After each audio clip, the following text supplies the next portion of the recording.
actually, when we speak about love and family, and when we speak about joy, and when we speak about how we feel about ourselves and self-worth and love, I think about Rose Oates. And Rose, you show up in the world so authentically. And, you know, you're in a FIFO relationship with Craig, who I think the world loves as well, because we get to see him as a part of your journey. You've got the 4 kids and Craig's son as well. And the way that you show up with the actual challenges that are in the world is just like really no other person I know.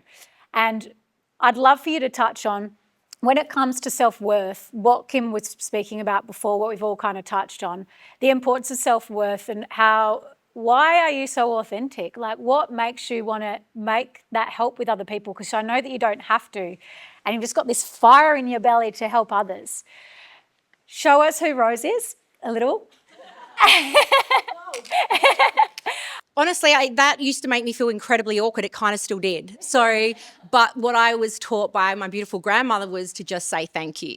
And I think then when we get those awkward moments where we don't think we deserve a compliment, we don't know how to take it, is like, I hope you can take this away, is just to say thank you and own it. Authenticity to me. I think I didn't grow up with it. I grew up immigrant family, Italian background, hard workers, proud people. Do work hard, but don't show emotion. Don't tell people your weaknesses. No one wants to hear your problems, because if you tell people about your problems, that is weakness. And obviously I took that on board, and I thought that's how to be strong and that's how to help other people. And I think for me, I've had unfortunately some abuse in my background and a hard background. It's hard. It's too hard to sum up in this short time. But what ended up happening with me is I struggled a lot within my own body and with body acceptance and confidence. And for me, I think that body confidence and acceptance is massive. And if we think that it doesn't affect every aspect of our lives, I would say you're wrong, because it shows up in your relationships, in your career, in your sex life, in the way that you present to your family and your friends. And I actually learnt a lot of that through becoming a mother. I'm a mother of 4 daughters, and I had no confidence in myself and my body. And it probably started at the age of 9. Probably I hated my body through the way that I'd been treated, like with some abuse, and I've been sexually assaulted in the past. And from that stemmed, I didn't know how to love myself. And then I was hiding it, because you don't talk to people about your problems. And after having my girls, I realised that motherhood can be lonely. And then I'd already hated my body for most of my teens and my 20s. And all of a sudden, I'm here with 2 girls at the time, and I actually just got sick of my own shit. I genuinely was sick and tired of feeling like this, and I thought, how am I going to show them how to be in this world? Not only that, is how am I setting the example? And if I'm hiding all my feelings, if I'm hiding all these emotions, then I'm not being authentic to myself. I'm not showing up as the best person, the best partner, the best friend. And so I started showing up online. I started showing up. I found that trauma didn't make me stronger, it made me funnier. Yeah.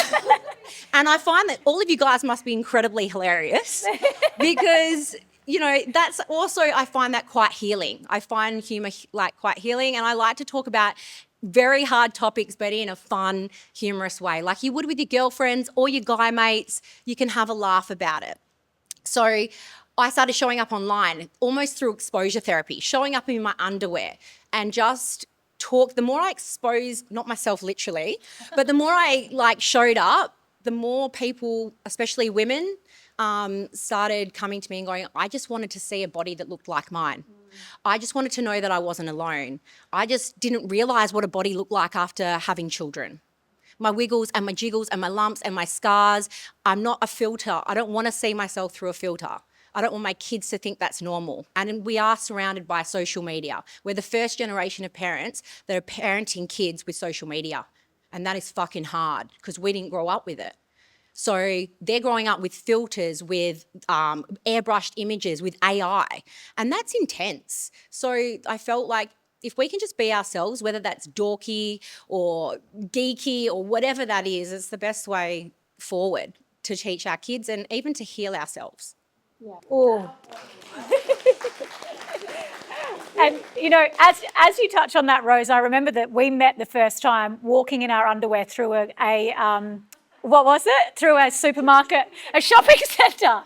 So the things that you've got to do to, you know, that's how we met. Literally exposing ourselves. We didn't just randomly meet like she was walking with her underwear and I was walking like, hey, it was literally curated by Heidi Anderson. It was just to do exactly like you were speaking about, showing other people that, you know, other bodies exist. And then the only ones you see are the ones that are airbrushed and the ones that people want us to see. And it affects boys and girls from a very young age. And what I wish I had growing up is what I want to be in the world. But touching on walking through the shopping centre in our underwear, it brings me to a moment that I'd love to share is, I think it was a 60 or 70-year-old woman by memory, that honestly was just brought to tears. And she actually stripped to her underwear in the shopping centre with us, impromptu, because she'd never seen it growing up and she had struggled with her body image since she was in her 20s.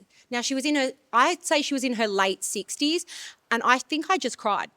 And seeing her feel empowered enough to do that, it's everything to me. And I really want that for everybody else as well. Yeah.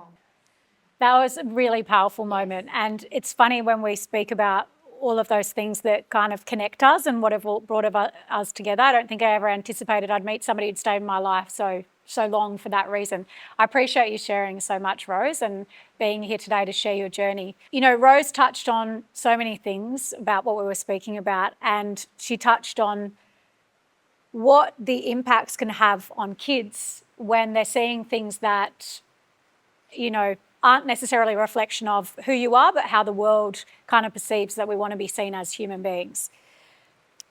Something that you work on, Shell, is you're a kinesiologist